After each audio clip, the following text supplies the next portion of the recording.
دا وخت جی مونږ په کوټه کلی کې موجود یو د کوټې کلی نه دلته مشین محله پیرانو کلی چې په هغې کې د مختلف سیمپلز اخیستی شوي په هغې ریزلټ نن راغلی دی. زموږ سره ډي ایم ایس ډاکټر افتخار خان موجود دی، را سره د ریونیو ډپارټمنټ رحیم الله خان هم موجود دی. دا راته ووایه ډي ایم ایس صاحب چې څه د دې ریزلټ چې کوم تلي وو په هغې کې څه فګر رالل، څومره پازیټیو دي څونه نیګیټیو؟ بسم الله الرحمن الرحیم. پرون بل ورځ موږ دلته 13 سکرینینګ کړو، مختلف فیملیز او کزنز او اپس کې، نو هغې کې 11 پازیټیو رالل. نو اوس دغه چونکې د دې نور کنټیکټ هیسټري موږ ګورو، نن بیا موږ راغلو 23 کسان موږ نن نور ټارګټ ته سکرین کوو، د فیملی ممبرز دي او پرون چې 13 سامپل دی پای کې 11 موږ سره پازیټیو دي. دا راته ووایه چې دا کم دوه زموږ سیمپلز تلي وو مخکې کم چې په پېښور هاسپیټل کې زیر علاج دي، دا د هغوی رشته دار دي محلهدار دي؟ دا د هغو فیملی ده او رشته داري دي. محلهدار لا محله موږ لا نه ده سکرین آوټ کړي، صرف د دې طریقه کار دا دی چې دا موږ په 4 فیزز کې کوو. لاول کلوز کانټیکټس، بیا رشته دار چې کوم کرتلې راغلي وي، او بیا به محله او جماعت او دغه ټول به دا کوو. نو پرون بل ورځ خو موږ ایمیډیټلی چې کوم محله ده هغه موږ کوارنټاین کړې ده. نن مزید موږ په دې کې سکرینینګ دا کوو 23 سامپلز نور ټارګټ ته چې هغه اخلو او چې هغه وکړو، نو بیا به موږ وروسته ډیسیژن هلو چې موږ محله سیل کوو یا د فیملیز کوارنټاین کوو، یا زما خو خپل ریکمنډیشن دا دی چې کوټه کلی چې دی نو هغه ډېر په های ریسک باندې دی،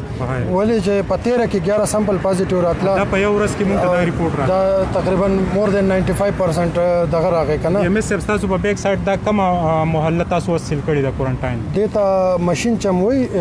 د کوټې کلي مشین چم ورته وایي، هغه موږ دغه کړې ده. اوس به د دې نه د کوټې پیرانو کلی ورته وایي، هغې ته به ځو. هلته هم موږ په یو کور کې 3 سامپلز اخیستو، په هغې کور کې هم 2 پازیټیو راغلي دي. نو چې هغه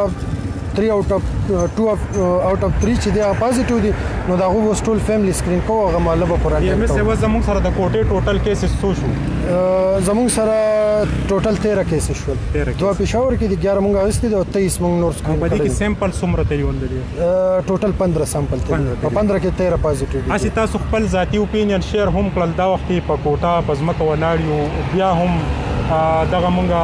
څه چې دی احتیاطي تدابیر هغه شان نه کوو. تاسو موجود دي چې ماسک وغیره نشته، نو تاسو خپله تجربه څه ده؟ زه خو لاول به ګورنمنټ ته او دې ټول ته اپیل کوم، سمارټ لاک ډاون نه خبره وتې ده، که کرفیو کېږي که نه کرفیو دې وکړي، خو دا شی نور تباهۍ طرف ته روان دی. ما دا خبره تاسو ته کوم، ما دا ټایم بالکل جړه راځي. 243 ډاکټرز چې دي نو دا ټایم په کټونو په آیسولیشن کې پراته دي د کورونا نه. یو زموږ د ژوند د جاوید او تاسو ته هم پته ده چې نن زموږ درېیمه ورځ ده چې موږ د کوارنټین نه راوتلو. بالکل 15 ډاکټران موږ وویل چې په کوارنټاین کې، او دا چې ایم ایس چې دی هغه هم لکه کوارنټاین دی، او هغه پیریډ هم بل ورځ زموږ سره پوره شو. چې دا پوزیشن نو بیا به ته د علاج معالجې دپاره هم څوک نه میلاویږي، او ټول به بیا د خدای په حواله سره پراته وو په اسره باندې، ځکه چې ډاکټران خو ټول لاړل آیسولیټ شول، څوک کوارنټاین شول، سو 2-3 پکې ډیت سم وشول که نه. زموږ غټ غټ پروفیسر لوی لوی ایسټس چې دي نو لکه یو اساسي موږ خپلې تباه کړلې. دا وخت ډي ایم ایس صاحب د سب ډیویژن به ریپورټ فګر را سره شیر کوي، شموزو، کوټه او مانیار زنګ سره ټوټل څونه کیسز چې دي هغه چې د دې 11 سره میلاو کړي تقریبا 20 پلس راځي. ایگزیکټ فګر به 22-24 یا سب راځي، خو 20 پلس دی، ځکه چې پرونه پورې 9 کیسز دا ول او 13 پکې دا شو. زموږ سره د ریپورټ آیسولیشن وارډ کې څومره دا ټایم هغه خو د ټریول هیستوري د دوبۍ سعودي نه راغلي دي، او 5 کسان موږ سره پازیټیو کنفرم کیسز دي چې زموږ سره د ریپورټ لوکل څه پیغام که د کوټې خلک مونږ اوري، د هغوی دپاره لوکل څه پیغام دی د احتیاط؟ مکمل ځان په کورونو کې بند کړئ، ځکه چې د دې دا فیملی چې دي دا 11 کیسز دا شاته ځان سره 1100 انفیکشنز لري، ولې چې دا 11 کسان پرون ډایګنوز شول، نو ابل ورځ به دې دکان ته تللی وي، د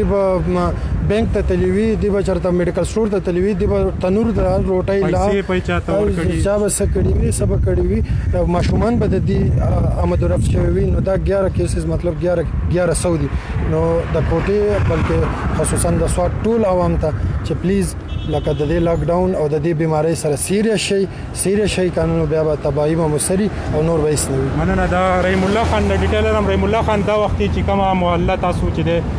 قانوني تور سیل کړه پیرانو کلی تروان یې سا مجموعي د تحصیلي ریکورډ فیګر دی دا وخت څه صورتحال اعوذ بالله من الشیطان الرجیم بسم الله الرحمن الرحیم اول به تاسو ټیم ډیر شکریا ده کوم او بیا خاص کر د میډیکل سټاف ډاکټرانو چې موږ ټول شپه ورځ لګیو په دې مهنت کې چې د وبا د دې نه ختم کړي چونکه کم د دې لپاره د صوبایي حکومت احکامات چې دی یا زموږ افسرانو په باندې عوام عمل نه کوي نو پکار دا چې هر سره په دې احتیاط وکړي احتیاطي تدابیر وکړي لکه څنګه چې دا ما په دې کې دا 11 پازیټیو راوتی سلوونه دي د دې نور خاندان ته ملي ډاکټر سره جننا غلي او نو ټیسټونه کوي مهرباني وکړي دا آرام کیږي د دې بیماری لکه احتیاط پکار دی علاج یې په احتیاط رنگ جهان مننه ډیر ښه میسج رالو چې زموږ دا وخت تاسو ته تازه ترین صورتحال نه خبرو د سب ډیویژن بریکوټ ګیټ وے کوټه کله چې د لنډاکی سره پته ده په دې کې چې کوم 2 کیسز راغلي په پېښور هسپتال کې هغه زیر علاج دي د هغوی د فیملی چې کله ټیسټونه واخیستی شو نو په هغې کې 13 ټیسټونه تللي وو نو په هغې کې 11 کیسونه چې دي هغه زموږ سره رالل د هغې نه بعد چې دی بیا دا اقدامات وکړی شول چې دا ماشین محله چې دی سیل کړی شوه اوس چې دی پیرانو کلي ته به دوی ځي هغه هم په دې کوټه کلي کې دی نو دا د سب ډیویژن بریکوټ دپاره ډیره افسوسناک خبره ده او ډي ایم ایس افتخار چې دی په دې خبره زور ورکو چې تاسو د خپلو کورونو پورې محدود شئ او احتیاطي تدابیر چې څومره دي هغه تاسو ضرور اوچت کولی چې د دې علاج چې دی هغه احتیاط دی